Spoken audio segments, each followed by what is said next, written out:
we're seeing a lot of this misuse of terminology, calling it live like a local tourism, which is a gross misuse of terminology.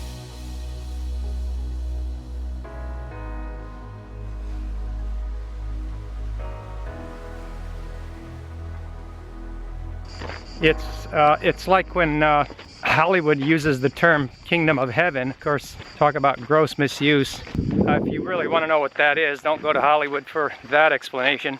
Of course, you knew that, right? Huh? Arrivo al binario 2. Attenzione! Allontanarsi dalla linea gialla. Ferma in tutte le stazioni. Hey everybody, so here's a good tip if you're traveling in Europe. They have schedules for the trains and they number the tracks. And I didn't know this until I figured it out. And so the train track number 1 is the one closest to the station.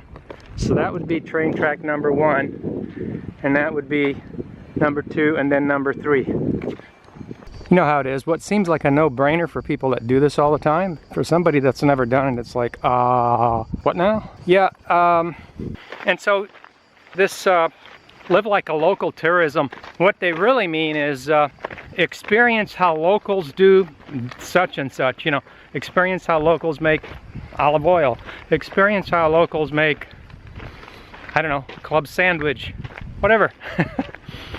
So it's not live like a local. You didn't get up in the middle of the night and make that bread dough. Experience how great-great-grandma makes her secret tomato sauce. Yeah, that's what it really is. But what it does is when it becomes common usage, like the word ain't. I don't know if you grew up during this age, but we used to say ain't in the dictionary because ain't a word or something like that. And well, a couple decades later it ends up in the dictionary. And I don't know which one it's in, but you get my point. It rained cats and dogs last night. And then they went into hiding, and the sun came out. Oh yeah.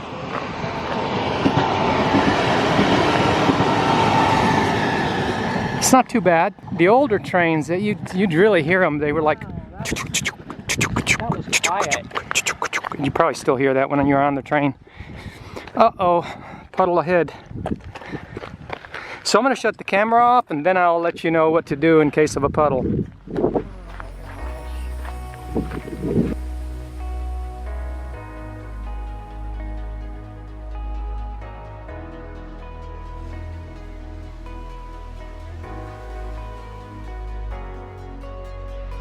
Man, I've got white tennis shoes on. Yeah, some of you have contacted us recently and in the past, and you know, you're trying to figure out what country you want to go to. You've decided you want to go abroad. You're not quite sure. You've got some countries on your list. I'll tell you something, we've gained our experience in the field. I mean, we did bring a certain amount of techniques and strategies with us because of how we were living already in the States for a long time. But a lot of it was, well, for example, when we first went to Cuenca, we had no clue what a ram bubble was going to look like, or would have looked like.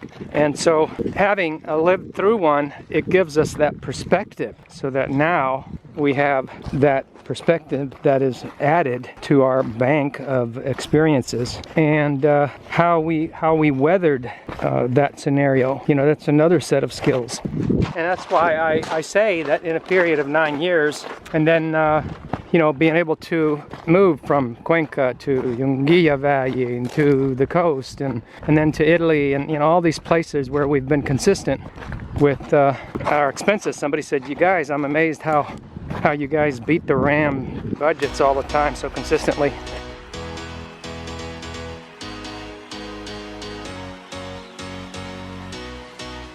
Yeah, how do you do something like that? How did that happen?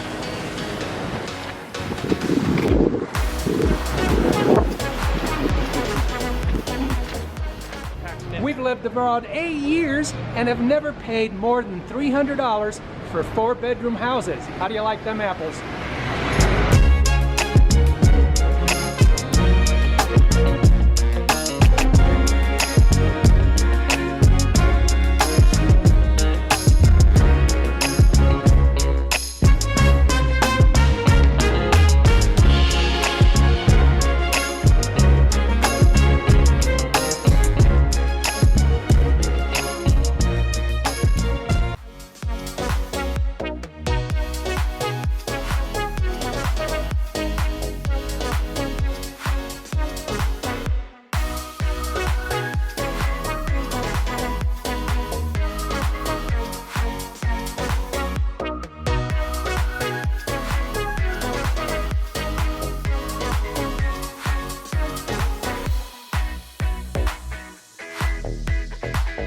That's what puts us in a position to be able to help those that want a different perspective and are trying to make a decision. And yeah, our information will help you do that. It will give you that insider perspective, the whole picture, the complete picture, the whole kit and caboodle, and put everything in front of you to be able to make a correct judgment, which will in itself give you the confidence that you need to make the decision. And because confidence comes from having the facts. So being in that spot where you are fortified because you know how to do something that you didn't know before, and now you can rely on it because you extracted it on your own in a professional manner, in a quick manner, in an effective manner, in advance, and that gives you the insight you need to make your decisions.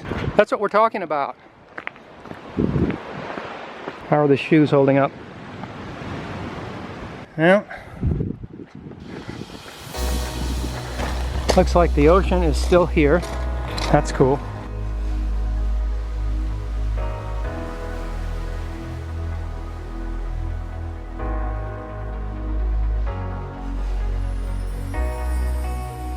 I know that Costa Rica was a place we were looking at back in the 80s, mid-late 80s. Costa Rica was a way different place back then. But yeah, there's been definitely a lot of changes in Costa Rica.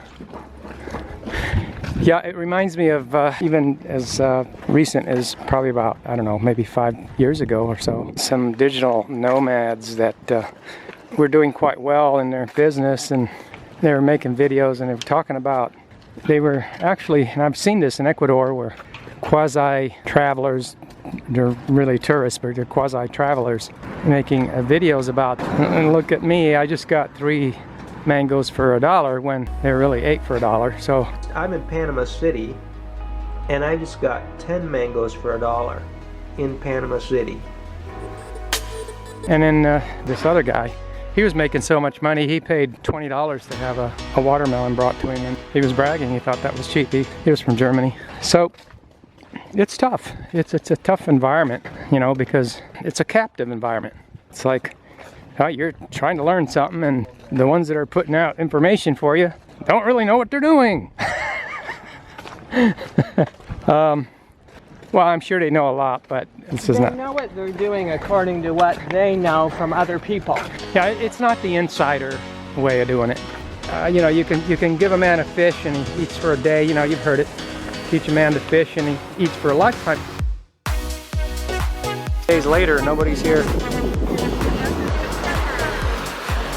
Okay, 3 people.